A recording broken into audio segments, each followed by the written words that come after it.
এই তোমালোকে মানে কি কৰিবা এই কোনবিলাক সংখ্যা কিহেৰে হৰণ যায় আমি হৰণ যোৱা সংখ্যাবিলাকত কি আছে তোমালোকৰ গণ্ডগোল লাগে যেনে এতিয়া কিহেৰে হৰণ কৰিব লাগে কিহেৰে কি কৰিব লাগিব সেইটো নাজানো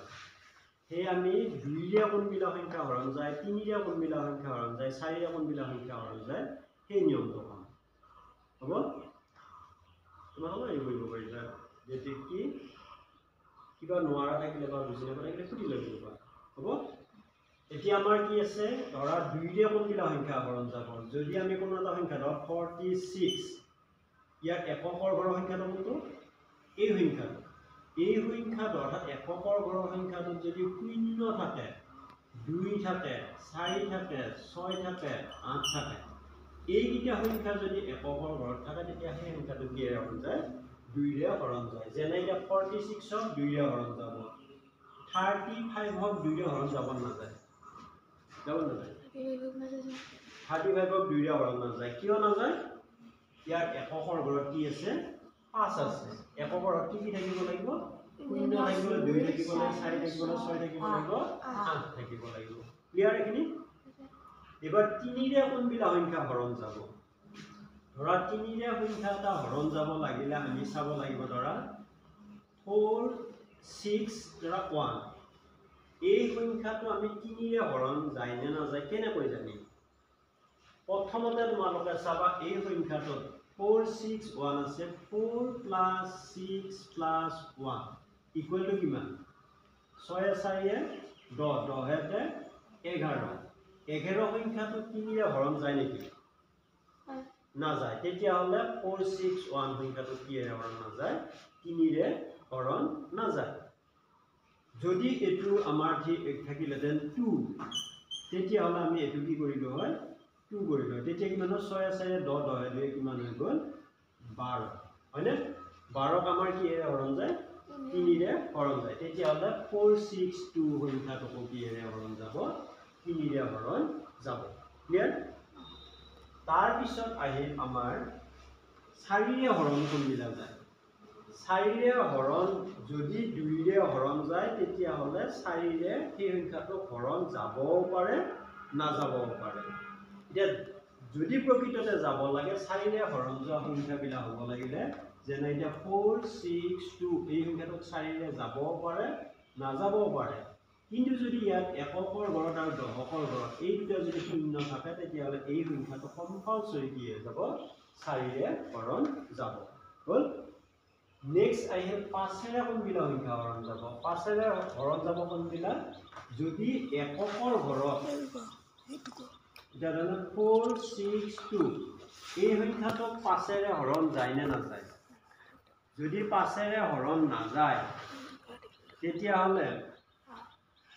আমি কোনবিলাক 5ৰে হৰণ যাব 5ৰে হৰণ যাব এই এককৰ ঘৰৰ সংখ্যাটো মন দিয়া বাকিবিলাকে মন দিয়া এককৰ ঘৰৰ সংখ্যাটো যদি আমাৰ কি হয় 0 হয় বা 5 হয় এটো যদি 0 হয় নাইবা 5 হয় তেতিয়া হলে এই সংখ্যাটো কিহেৰে যাব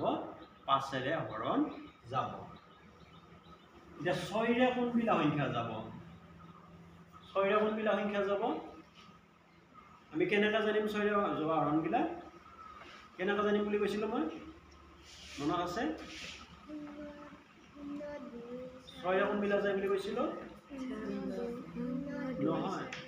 2ৰে যোৱা সংখ্যাবিলাকে আছিল এককৰ ঘৰত 0 2 4 6 8 থাকিলে 2ৰে যায় 3ৰে যায় কোনবিলাক বুলি কৈছিলো এই কেইটা সংখ্যা যোগ কৰি চালে যদি 3ৰে হৰণ যায় তেতিয়া 3ৰে যায় বুলি কৈছিলো হয়নে 5ৰে যায় কোনবিলাক বুলি কৈছিলো এককৰ ঘৰত 0 বা 5 থাকিলে 5ৰে যায় বুলি কৈছিলো 6ৰে কোনবিলাক যায় যদি এই সংখ্যাটো 2ৰে হৰণ যায় আৰু 3ৰে হৰণ যায় 2ৰেও যাব লাগিব 3ৰেও যাব লাগিব তেতিয়া হলে সেই সংখ্যাটো কিহেৰে যাব 6ৰে হৰণ যাব তেতিয়া হলে এটো কিহেৰে যায় 2ৰে যায় বুলি জানো এককৰত কি আছে 2 আছে ঠিক কেনেকৈ 3ৰে যায় না যায় জানিব লাগিলে আমি এটা যোগ কৰি 6 4 10 10 12 12 3ৰে হৰণ যায় তেতিয়া হলে এই সংখ্যাটো 3ৰে হৰণ যায় হেয়ে এই সংখ্যাটো কিহেৰে হৰণ যাব 6ৰে হৰণ যাব 2ৰে হৰণ আৰু 3ৰে হৰণ গলে তা কিহেৰে যাব 6ৰে হৰণ যাব তাৰপিছত 7ৰে কোনবিলাক সংখ্যা যাব 7ৰে সংখ্যা যাব যদি এই সংখ্যাটো আমি 2ৰে পূৰণ কৰি দিওঁ অৰ্থাৎ 2 আছে 2 গুণ কিমান 4 এই সংখ্যাটোৰ পৰা 4টো যদি বিয়োগ কৰি দিওঁ 46ৰ পৰা 4 বিয়োগ কৰিলে মানে 6ৰ পৰা 4 গ'লে 2 আৰু ইফালে 4 থাকিল 42 42ক 7ৰে হৰণ যায় নাযায় 7ৰে হৰণ যায় নাযায় 7ৰ ব্যাখ্যা মাতিছো বা যদি 7ৰে আকৌ ভাগ মাতিব মাতি চালে বলে 7 6 গুণ কিমান 6 গুণ 42 7 6 গুণ 42 গতিকে 42ক 7ৰে হৰণ যায় তেতিয়ালে এই সংখ্যাটো কিহেৰে হৰণ যাব 7ৰে হৰণ যাব 8ৰে কোনবিলা যাব যদি এককৰ ঘৰত দশকৰ ঘৰত শতকৰ ঘৰত যদি শূন্য থাকে তেতিয়ালে সেই সংখ্যাটো কিহেৰে হৰণ যাব 8ৰে হৰণ যাব 9ৰে কোনবিলা যাব 3ৰে 6ৰে গলে তাত 9ৰে যাব পাৰে না যাব পাৰে গতিকে 9ৰ নিয়মটো আৰু তোমালোকে সাধাৰণতে কি কৰা 3 আৰু 6ৰে যদি যায় 9ৰে যাব পাৰে বুলি ধৰি লোৱা তাৰ পিছত 10ৰে কোনবিলা যাব যিবিলা সংখ্যা এককৰ ঘৰত কি থাকিব শূন্য থাকিব সেই সংখ্যাবিলাকক কিহেৰে হৰণ যাব 10ৰে যাব আৰু 11ৰে কোনবিলা যাব যেনে মই এই সংখ্যাটো দেখুৱাইছো বাৰু 4 6 2 0 হল